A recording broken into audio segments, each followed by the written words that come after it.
সত্যি কথা বলতে প্রাণী জগৎটা এরকম যে তাদেরকে আপনি ভালোবাসা দিবেন, তাদেরকে আদর দিবেন, অল্প একটু খাবার দিবেন, দেখবেন তারা যে আপনার এত আপন হবে সেটা আসলে আপনারা কোনো সময় না ওঠ ওঠ দেখি ওঠ কল্পনাই করা যাবে না।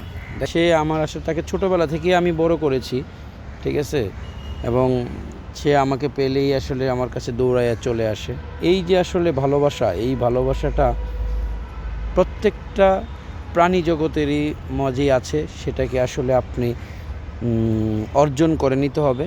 যদি আপনি অর্জন করে নেন তাহলে কিন্তু দেখবেন আপনার সফলতা আসবে এবং তাদের দোয়া এবং ভালোবাসায় আপনি একটা সময় ভালো জায়গায় পৌঁছাবেন, ঠিক আছে। সে আসলে তার বাচ্চাগুলো আসলে নিয়ে গেছে, ঠিক আছে, তারপরে সে অসহায় হয়ে গিয়েছে।